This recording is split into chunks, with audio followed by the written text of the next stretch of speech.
Puji Tuhan, pagi hari ini kita boleh kembali bersatu untuk memuji memuliakan nama Tuhan. Gak kerasa ya, kita udah masuk di tahun 2022. Kok kayak cepet banget kita ibadahnya kemarin online, terus tahu-tahu udah 2022 ya. Berarti udah berapa ya? 3 tahun ya Mbak Tunda kita? 2 tahun kita ibadah online. Tapi kita mau tetap terus berdoa. Kita berharap supaya kita boleh kembali bersama buat ibadah di gereja ya. Yuk sebelum kita lebih lagi untuk datang sama Tuhan, saya ajak adik-adik semuanya untuk kita memuji nama Tuhan. Semuanya bangkit berdiri dulu yuk, biar kita lebih semangat untuk memuji Tuhan. Kita mau naikkan syukur kita mau naikkan pujian kita mau naikkan pujian setiap pagi hari datang.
Kita mau lanjut naikkan pujian kita mau naikkan sembah syukur kita mau angkat pujian Yesus pokok.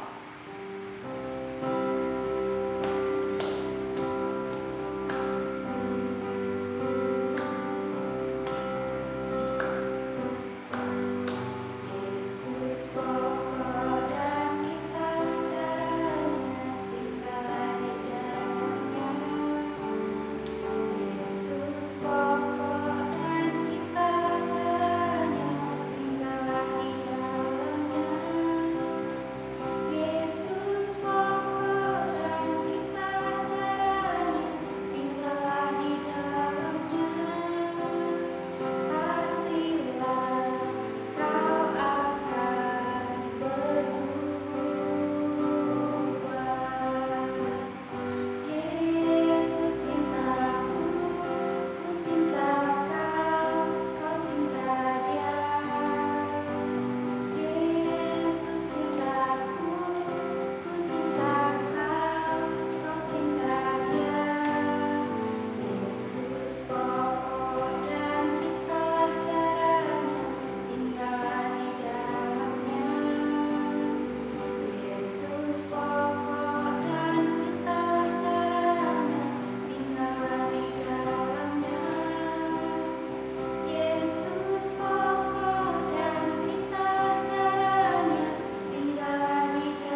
Tuhan, tiba saatnya pagi hari ini kita mau siapkan hati kita mau siapkan telinga kita mau siapkan pikiran kita untuk kita menerima berkat firman Tuhan.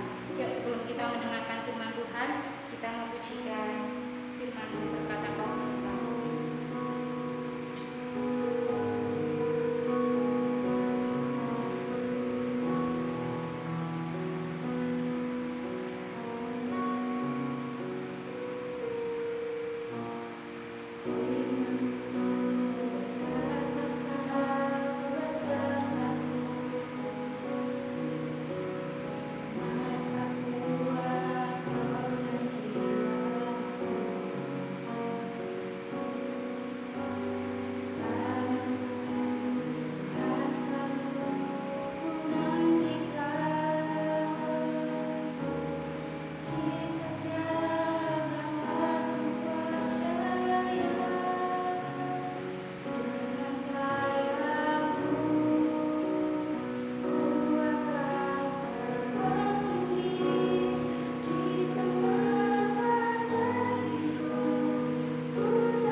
Bersyukur Tuhan, Kau boleh memberkati, menyertai ibadah kami dari awal hingga pertengahan ini Bapa.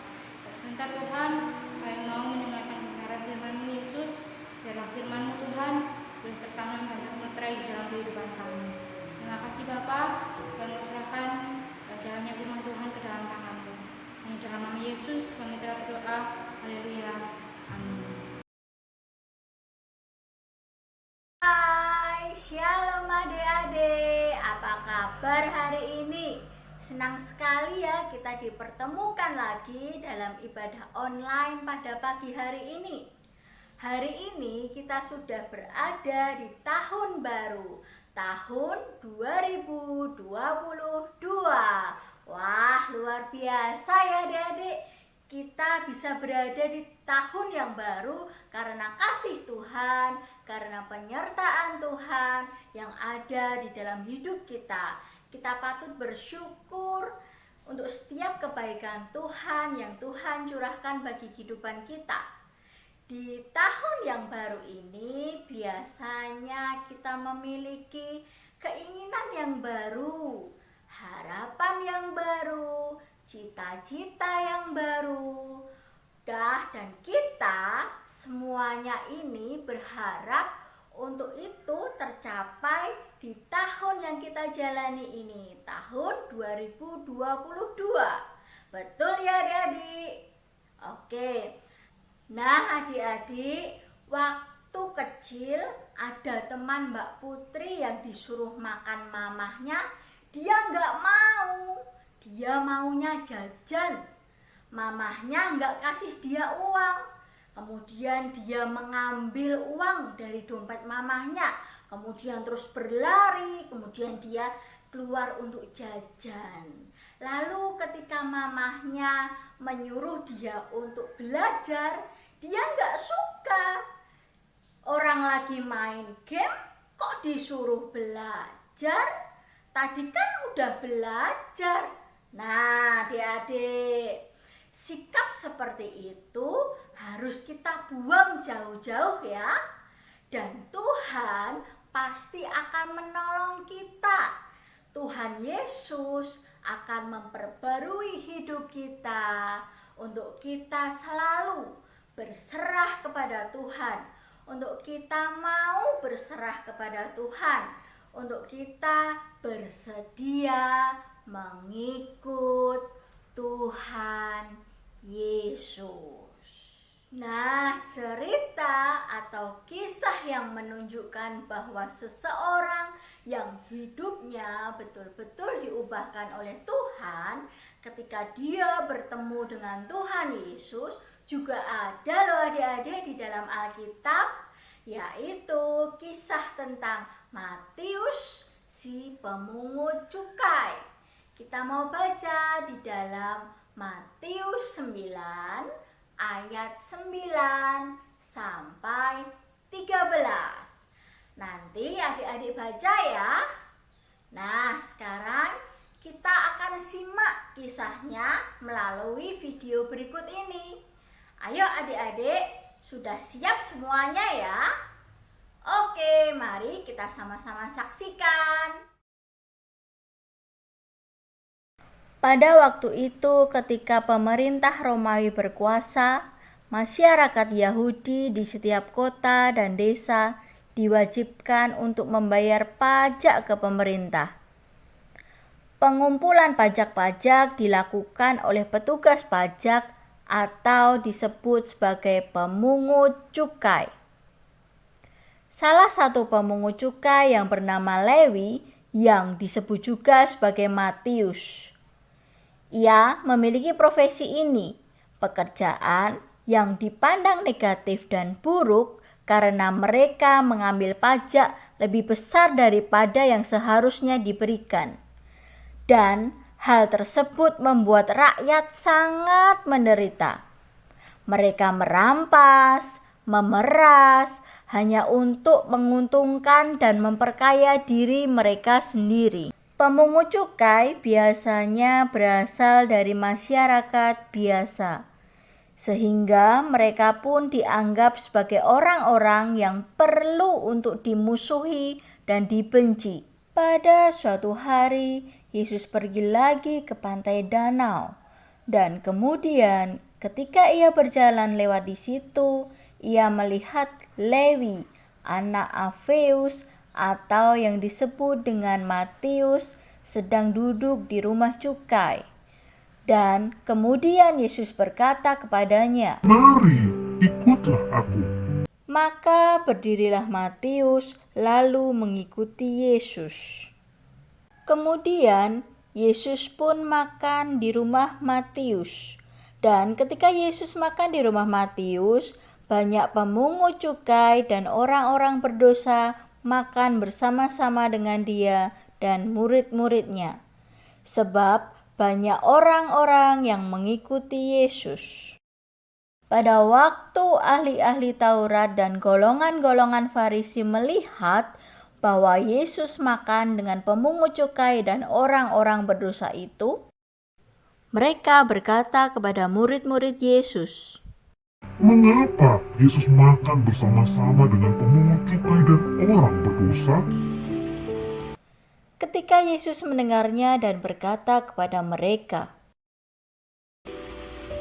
Bukan orang sehat yang memerlukan tabib, tetapi orang sakit. Jadi pergilah dan pelajarilah arti firman ini. Yang ku kehendaki ialah belas kasihan dan bukan persembahan. Karena aku datang bukan untuk memanggil orang benar, melainkan orang berdosa. lihat adik-adik yang Mbak Putri bawa, ini diibaratkan adalah hati Matius, si pemungut cukai, sebelum ia dipanggil Tuhan Yesus, sebelum ia mengikut Tuhan Yesus. Hatinya di sini masih kosong, tidak ada kehidupan. Namun setelah ia dipanggil Tuhan Yesus, mengikut Tuhan Yesus, hatinya berubah. Diubahkan Tuhan Yesus menjadi berwarna merah. Ini artinya adalah hati yang dipenuhi dengan kemuliaan Tuhan Yesus. Hati Matius sudah diubahkan Tuhan menjadi pribadi yang baru, yang takut akan Tuhan Yesus. Peristiwa ini mengubahkan Matius menjadi pribadi yang baru dan menjadi pengikut Tuhan Yesus. Nah, adik-adik, bagaimana di dalam kisah yang baru tadi kita saksikan?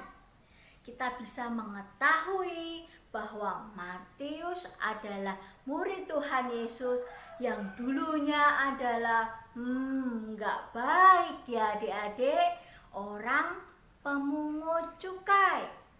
Apa artinya pemungut cukai?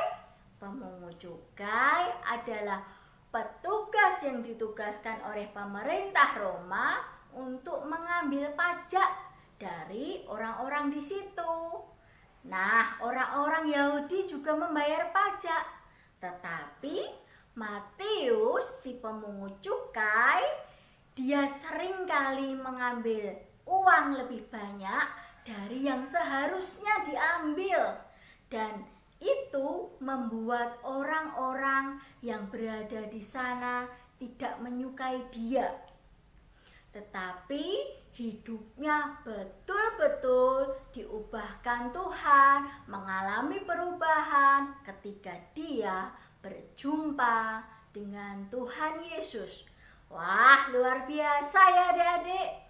Nah, kita sebagai anak-anak Tuhan pasti bisa berubah, pasti juga mengalami perubahan yang luar biasa karena Tuhan menolong kita. Di tahun yang baru ini, ayo kita sama-sama untuk selalu menyenangkan hati Tuhan, untuk membuang jauh-jauh sikap kita, sikap buruk kita yang sudah kita lakukan di tahun 2021 yang lalu. Saatnya kita untuk melakukan apa yang disukai Tuhan. Pastinya bisa ya adik-adik? Oke. Dan ada 3 hal yang harus kita lakukan supaya kita bisa terus menjadi pribadi yang diperbaharui oleh Tuhan Yesus dan selalu menyenangkan hati Tuhan. Yang pertama, sudah pasti membaca Alkitab. Karena di dalam Alkitab kita dapat melihat apa yang Tuhan Yesus kehendaki, ajaran-ajaran Tuhan, perintah-perintah Tuhan yang boleh kita lakukan untuk kita menjalani hidup dalam setiap hari. Yang kedua, jangan lupa untuk kita selalu berdoa, meminta pertolongan Tuhan untuk terus bisa menolong kita dalam kita menjadi pribadi yang baru. Yang ketiga adalah kita harus setia, tetap taat kepada firman Tuhan. Untuk kita melakukan poin yang pertama dan kedua tadi, kita harus setia dan taat. Ingat ya adik-adik, ada 3 hal tersebut dapat kita lakukan karena kita anak-anak Tuhan yang pasti selalu ditolong oleh Tuhan Yesus. Oke adik-adik, ayo kita sama-sama kita ucapkan, aku mau menjadi pribadi yang baru yang menyenangkan hati Tuhan. Kita ucapkan sekali lagi bersama-sama ya adik-adik. Sudah siap? Oke. Aku mau menjadi pribadi yang baru yang menyenangkan hati Tuhan. Oke, puji nama Tuhan. Mari kita berdoa. Tuhan Allah Bapa kami yang bertahta di dalam kerajaan surga yang mulia Bapa, terima kasih Yesus karena Engkau telah pertemukan kami dalam ibadah online pada pagi hari ini Yesus. Terima kasih Yesus, ajar setiap anak-anak sekolah minggu Tuhan untuk hidup yang baru lagi Bapa, untuk selalu setia dan taat mengiring Engkau Yesus. Terima kasih Bapa, terima kasih. Kami akan menjalani tahun 2022 ini Bapa. Engkau menolong kami, Engkau membimbing kami Bapa. Hanya di dalam nama Tuhan Yesus Kristus kami sudah berdoa dan kami mengucap syukur. Haleluya. Amin.